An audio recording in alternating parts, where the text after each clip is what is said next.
Okay, and we're back. So I changed a couple of things. So like I don't know if you noticed, but the map is very much zoomed in this time around. This time I used like a program to allow me to use different resolutions. Before I was changing like internal files to do that, and it was causing problems with me not being able to change the volume. So I was like, screw it, let's see if I can find a tool to help out with that, and so that's what we're using right now. So hopefully the volume levels are pretty good. Yeah, so hopefully that works out. And so we left off. Actually, you know what? I'm gonna do one thing super quick. And I noticed that I was scrambling a lot of times trying to explain what different things did. So I thought it would probably be a good idea for me to to go ahead and just explain some of the armies just really fast, or rather just probably just the GLA, and we're gonna go with the demolition general. So this is a scrimmage. Basically, you can play against people. You know, this is like your lobby for multiplayer, and you have different maps and stuff. And you know what? Just for the heck of it, we are going to play in my favorite map. Yeah, Tournament Desert. Okay, so you can change different stuff and everything. You have your like medals, like achievements that you can achieve here. So let's go ahead and make our pink. Okay, let's go. Alright, so anytime you start the game, generally you start with, well, actually, always you will start with the command center and a single like building unit. So for the GLA, that's the worker. So I'm gonna make a couple more workers and go to a supply stash, and I think there's 2 supply stashes, yeah, in this map. So I'll go ahead and I can make a barracks, I can make a supply stash, and like I think I mentioned before, there's certain buildings that once you build them, you can start making other ones. So like once the barracks is there, I can make the stinger sites, tunnel networks, things like that. So that's being built. This to be built on not uneven terrain. Oops. No, finish that. Okay. So then we get a couple more workers to like haul stuff. I still don't know the optimal number, because like if you have too many, they can't all like pick up and drop off like at the same time, so it causes problems. And I'll explain that in a second. So all armies have some kind of like perimeter defense. They're generally, I think they all have 2 different types. So I have a stinger site, which is good against tanks, and I have a tunnel network, which is good against infantry, and also has other properties in being able to like transport units by dropping them into the tunnel and then having them exit from another tunnel anywhere on the map, which is really neat. So there's always like a thing that's good against tanks and vehicles and aircraft, and another that's good against infantry in terms of defenses. So like China has the Gatling cannon, which is good for light vehicles and infantry, and has a bunker that you're supposed to fill in with like whatever units you want for anti-air as well as anti-vehicle. And the United States Army has the Patriot missile system, which is pretty freaking cool, because like the Patriot missile system is a little special in that so these have like defenses generally have a circle of area of effect. Like as soon as an enemy steps into it, then your defense starts firing there. However, the United States Army's defenses, specifically the Patriot missile system, it will relay with other systems, and it'll be like, oh hey, I'm shooting at a dude, you should shoot too, and if it's in range of it, then it will fire as well. It gets insane depending on the defense system. Like the regular Patriot missile systems, they just shoot missiles. The ones from the Super Weapon General, they shoot EMP missiles. So those are special in that they'll knock out aircraft instantaneously. and shut down vehicles. And the laser general ones are like, if they get a relay, they shoot faster. It's really neat, so I'll have to maybe go through a playthrough of that real fast. But anyway, so we're gonna go ahead and drop a couple more workers here, have this guy pick up stuff.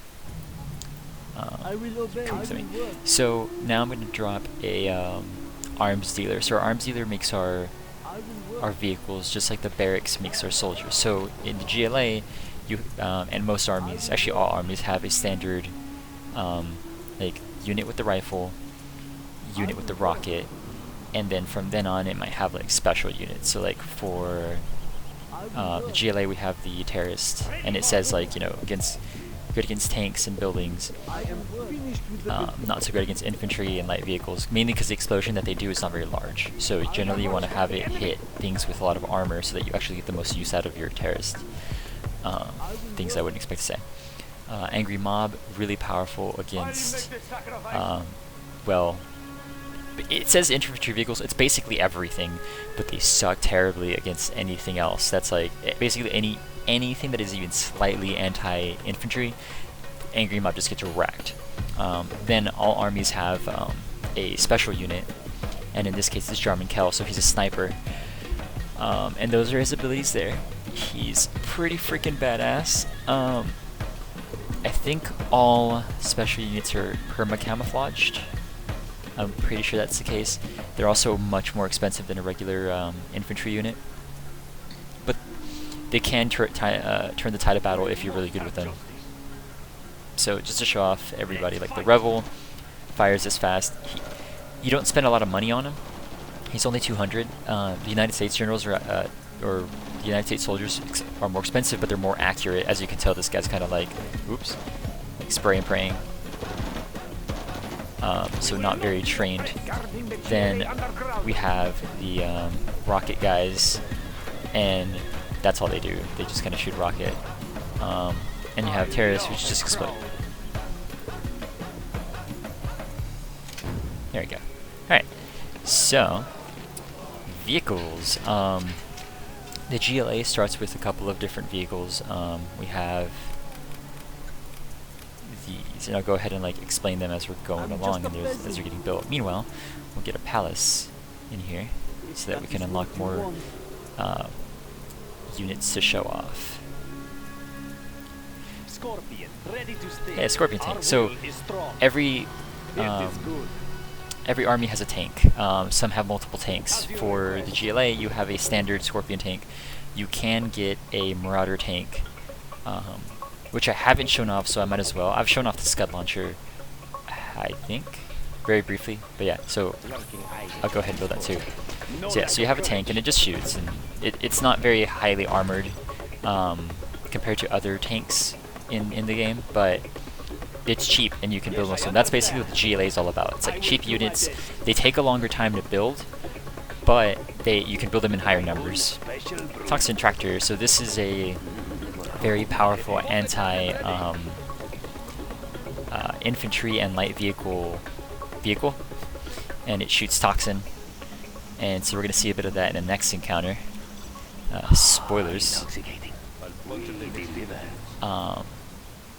The China army has something similar to this guy, and theirs is the flame tank. It also has an ability that's similar to this, so you can just start shooting toxin everywhere, and any infantry standing around it gets damaged, which is pretty cool. The flame tank of the China army will make a carpeting area, like it'll drop fire instead of like around it, it'll drop it in front of it. Here's a Marauder tank, Marauder tank rather. It's really freaking powerful. It has heavier armor. It can upgrade to, so when you kill units and you're playing the GLA, they'll leave scraps of themselves behind, and you can run over them with the unit, and they'll get upgraded to like, so they're like per se level 0, and then you have level 1 and level 2 as you like pick up more scrap. And they get stronger, they get better. I think they even start self-healing. I don't know if that's completely true, but yeah. Then we've got our quad cannon, which is similar to the Gatling cannon, or the Gatling tank for the China army. But yeah, it basically is anti-air, anti-infantry, anti-light vehicle. It doesn't get any faster. We've got a motorcycle unit, which is really fast. Got it. And you can actually have, I think that's a rebel. Oh no, it's a terrorist. That's on it first. So, I think it's because I'm playing the demolition army. I start with a terrorist on it. So let's make another one real fast. Basically, it's a terrorist that you can put inside of a vehicle that is running off with their vehicle, with using that to suicide instead. They can actually get onto cars that are like broken in the maps. So I don't know if there are any broken cars here in this map. But if there were, oh, that's hilarious. Okay. So yeah, so like I can basically be like, you know, take out this little spot right here, and then he'll go in and explode. And apparently that was a much larger explosion, so that's interesting. So we have our technical. The technical is a light vehicle, very fast. It can run over units very easily. All vehicles can run over infantry, but this one's just a lot faster about it. So it's kind of like your hit and run unit, and it's got a little gun on it. It's not anti-air, it's only anti-infantry, and it's somewhat light vehicle. It cannot fight a tank very well at all. So like just to kind of demonstrate that, that's the damage it's doing to a tank. Meanwhile, a tank is like, you know, significantly more large amount of damage. Also, you can take your vehicles to get fixed in the arms dealer, as well as your soldiers to get healed up in the barracks if need be.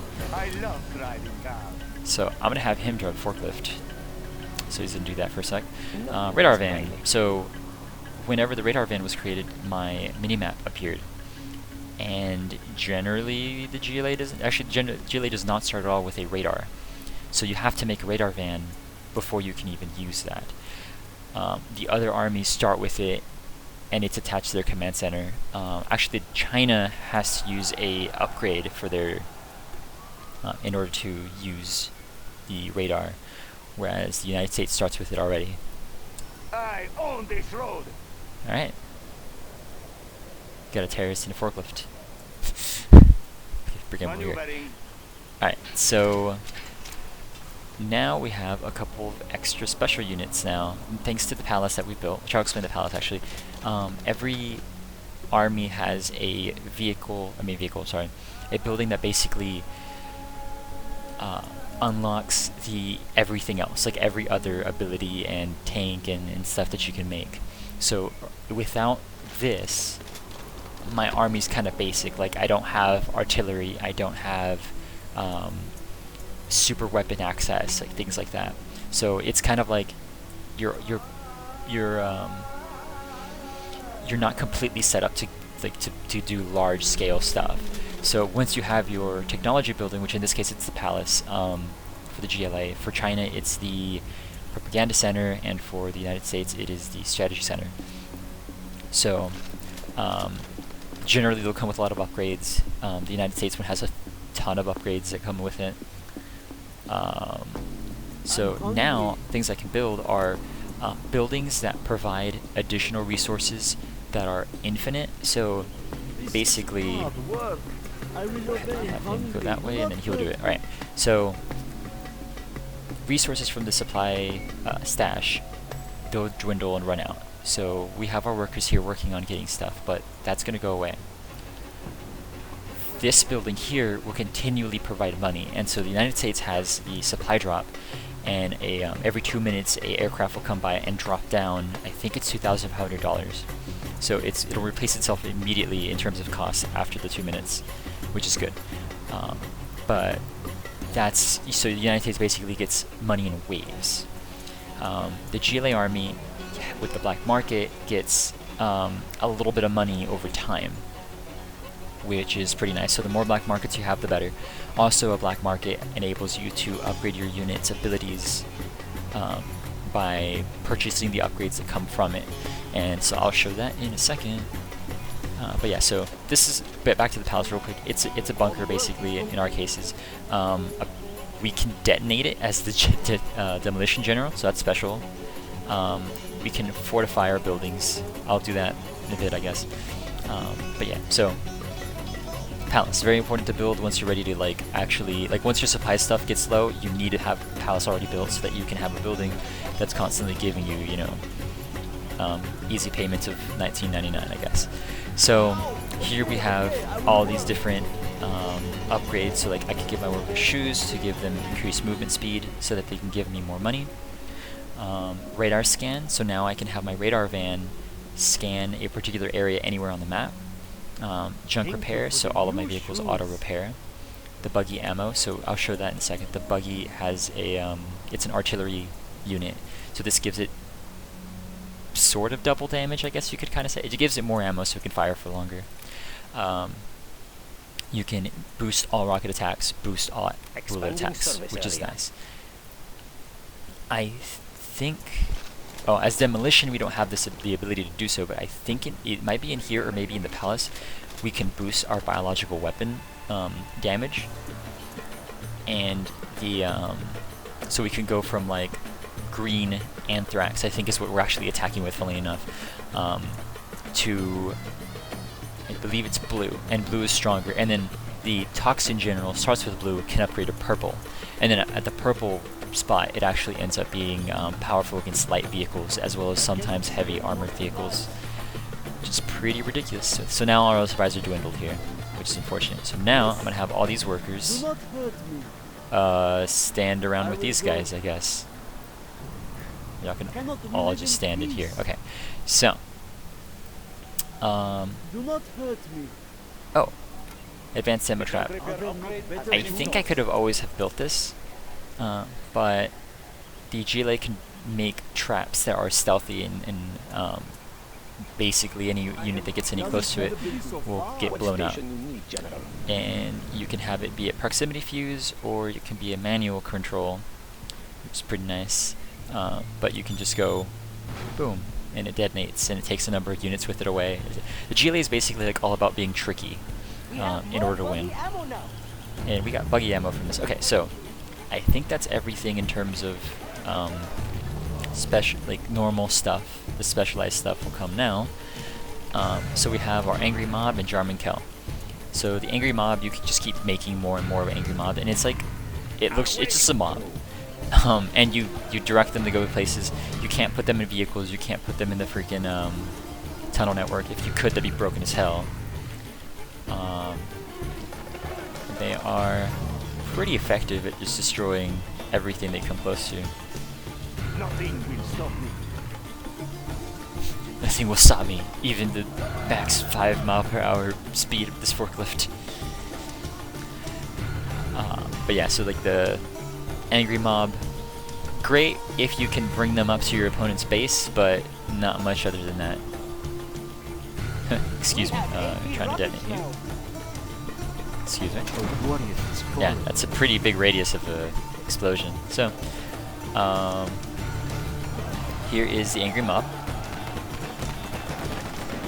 Yeah, so they'll throw fire, like Molotov cocktails on stuff, and that's what does a fuck ton of damage on buildings. Let me see if I can demonstrate that on the command center. Okay, just to put this into perspective, that's a freaking ton of damage. A single super weapon, doesn't matter what it is, it can't take down a command center in one hit. With the damage that they caused, a super weapon can, or could have. Like even a direct hit from the nuke won't destroy it. They're freaking ridiculously powerful. Anyway, you've got Jarman Kell, so he's the sniper. He can put time demo charges or remote demo charges on buildings and I think vehicles. We are upgrading to armor-piercing bullets. He also has a sniper attack where he can take out people inside of vehicles, and when that happens they're unmanned, so I can have any rebel or any infantry unit aside from the angry mob go inside of that vehicle and commandeer it, and it basically works as if I had built it. So if you're able to take a dozer from an enemy, then you can start building their units, which is pretty cool. Which actually makes it to where it's impossible for somebody to take the units of the GLA like a builder unit, because it's a worker, and there's no way to change a worker to your side, other than like Jarman Kell and a couple of other units. But they only work against vehicles, and the GLA has no vehicle that builds. It's just this worker guy. So yeah. Got Scud Storm, which we've shown. I'll just build it if we get to it, then we'll do that. So that's advanced units for the barracks. Advanced units for the what's it called, War Factory are the rocket buggy. I think the bomb truck was not available, and the battle bus, which the battle bus I've shown, but I'll just show it again super quick. Let's see, other things that can be explained. I don't think the stash that doesn't have any like upgrades to go along with it. But yeah, basically every army has its own little peculiar things, but all of them for sure have a building unit, a special unit, a command center, a barracks, a war factory, some building that unlocks like the advanced stuff, some structure or unit that provides money. In case of the China army, you can build an internet center. The internet center doesn't do much aside from give you a couple of extra things, but what it can do is it can house hackers, which the hackers you use for money. So if I end up playing as the China army later on, I can show that off, and it's pretty cool. So here's the buggy, the fastest artillery vehicle in the game. It's freaking quick, and once it has the upgrade of like the added rockets, it shoots for a good while, and it does a good bit of damage. So it's very much like, you drop it in and then you shoot a bunch of times and then you run off. Like it's pretty freaking frustrating to deal with it. We have a bomb truck. The bomb truck of the demolition army explodes like with a much more powerful explosion. The high explosive bomb is even more devastating. And it hits instantly. If this had been any closer, it would have been destroyed. Got a battle bus. You can put up to 8 units inside of it. It can't attack anything because it doesn't have any like weapons on it, but you can put people inside and they can shoot from out the windows. Once it's destroyed, quote unquote, it turns into a bunker, and it stays in one place. If it's ever evacuated completely, then it gets destroyed. However, as long as there are units in there, they can fire and attack. It's pretty freaking strong. I like it a lot, but it takes a while to build and it's slow as hell.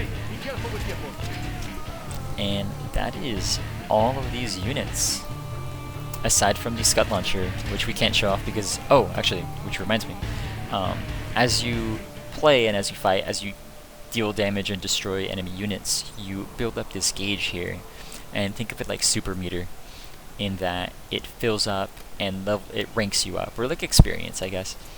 You start the game with a single experience point, and each time you rank up, you get an X. Like each time you go to another star, so become a 2-star general, you get a second point, and you can use them to unlock stuff here. And once you are rank 3, then you can start unlocking stuff that's in here, and then rank 5 here. When you get promoted from 4 to 5, you get 3 points. So you get some pretty, you can start dropping a bunch of stuff around however you want. Generally, I don't know who wouldn't. I go with Cash Bounty all the way, because you get so much money from killing units, like enemy units, up to the point to where you don't even need any black markets if you're doing particularly well. So that works out. But you have, we'll start from the top. You have the Scud Launcher that you can unlock. So not only do you have to have the regular requirements of getting the artillery weapon, which are having a palace, which in itself, that needs, I think, a war factory built, which I think it needs a supply center. Anyway, a supply stash. So once you have all those requirements and you've purchased the ability to use a Scud Launcher here, then you can go ahead and build them. Why would you build a Scud Launcher over a rocket buggy? Well, they can change into two different modes, where they can drop toxin, or they can have a high explosive bomb on them, which is pretty neat. And also, they're not very much affected by hills and terrain, so they can see through a hill, whereas a buggy has to have line of sight. A Scud Launcher does not, which is pretty nice. I got the Martyr tank, so man, the music in this game. Okay. Martyr tanks are pretty powerful. Yeah, so they upgrade their main gun. They can get up to 2 guns, and once they get to that point, it's pretty ridiculous. Technical training, all technicals are created as veterans. So as units kill other units, your the unit that you have will upgrade itself, or will basically like gain veterancy. So you get chevrons on it, up to 3. 1 chevron means it deals more damage. 2 chevrons means it deals more damage and auto repairs. 3 chevrons means it deals more damage, shoots faster. I think each chevron also means it shoots faster. So yeah, it deals more damage, shoots faster, self-repairs, and it also shoots red tracers, which I'm not 100% sure what that means, but it might mean that it makes it easier for other units to shoot at that unit. But you can definitely tell when something's upgraded to full because it starts shooting. Anytime it fires its gun, a little flash of red from its barrel will, like barrels or main gun will appear, just like as a visual as well. So we've got rebel ambushes. Different. You can basically make every 4 minutes a surprise attack occur anywhere on the map. Depending on what rank you choose, you get a different number of rebels. You have emergency repair. You can repair only vehicles using this, and it does either very light repair, medium repair, serious repair. This isn't too bad, but the widespread effect of it is not that great. It's not a huge circle. It's like maybe like this big, so you better have all your units bunched up, which is sometimes a bad idea. Anthrax bomb. A aircraft will drop a bomb with anthrax on it, and it is powerful against anything that isn't a vehicle. Anything that isn't a building. So if you put it on top of a command center, a lot of times your opponent can't build units, or like dozers or workers, because they'll get killed pretty fast while they're in there. Sneak attack. I used that last game. When you have a tunnel system or tunnel network going, you can put people in it, and then you can activate your sneak attack and basically attack anywhere in the map, which is pretty cool. I want to say that covers everything aside from a scud launcher, a scud storm attack. Everything else that I might have to end up explaining might be specific to a particular army, but let's go ahead and drop our scud storm here just to kind of show off how powerful it is. So yeah, each army has its own super weapon. The United States Army has the particle uplift cannon, China has a nuclear missile, and GLA has the Scud Storm. I don't know if it got to be shown, I didn't actually check, but when a vehicle, actually I can do this, when a building is destroyed for the GLA army, what will happen is it will be, I don't know what's going on here. Oops, stop. Oh, don't get destroyed. Okay. It makes a GLA hole. So what the hole is, it's right here. It starts self-repairing. Every single building does this. I believe even the defenses, they leave a hole behind. You don't even have to make a worker. Like, this isn't even a selectable worker. Like, that's his own dude.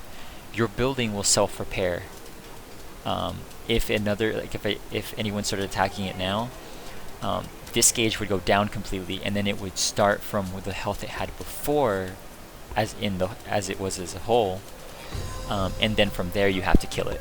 So the GLA is pretty persistent. You have to destroy their buildings pretty damn, like, you have to make sure that you did not only destroy the building but also the whole. Now what sucks about it is the China army, their nuclear missile hits for tons of damage, but only once. So it can reduce buildings to their whole version, but then they'll just rebuild themselves right after. And it's pretty infuriating because you have to actually go in as China and clear everybody out, because there's no other choice. You can't do it from afar, not easily at least. You have to use multiple nuclear missiles. The Scud Storm drops a fuck ton of missiles, or rather, I think it's 9. 1, 2, 3, 4, 5, 6, 7, 8, 9. Yeah, and because of that, it hits multiple times. When a hole appears, it just destroys it with the other missiles that are coming down. So it works out. The United States, what they do for theirs, anytime you destroy their buildings, rebels will come out. More rebels will come out for the more expensive or the larger the building was. And so you can even use, as soon as your command center is destroyed, per se, it'll drop 16 soldiers, and you can use those to fight back. So if it just happens to have been infantry that was attacking your stuff, you can retaliate. GLA is, good versus artillery. If you're able to stop artillery soon enough, then your own building will be rebuilt itself, which is nice.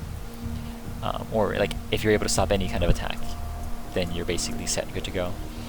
When it comes to China's army, what they can do is they can drop mines all around their buildings with an upgrade. Once you get to the upgrade with once you get your nuke missile, though, you can actually upgrade those mines, and instead of like doing a little bit of damage to like infantry and vehicles, they become neutron mines. And what they do is when they explode, they kill units, like infantry instantaneously, as well as infantry inside of vehicles. So if a tank comes rolling in, it'll hit a mine, and it will become a commandeerable vehicle. It'll be neutral. So then you can have any other unit come in that's the infantry and commandeer it, which is pretty neat. So yeah, I think it covers everything. But I was hoping it would actually be a lot faster. This unfortunately took a while. But yeah, like I just wanted to make sure that there wasn't much confusion about what's going on whenever I play, and then instead of having to explain all of this stuff like as I'm going, I can instead worry more about strategy and fighting that particular general. So it's not like a crazy, oh my god, what the hell's happening, like all at the same time.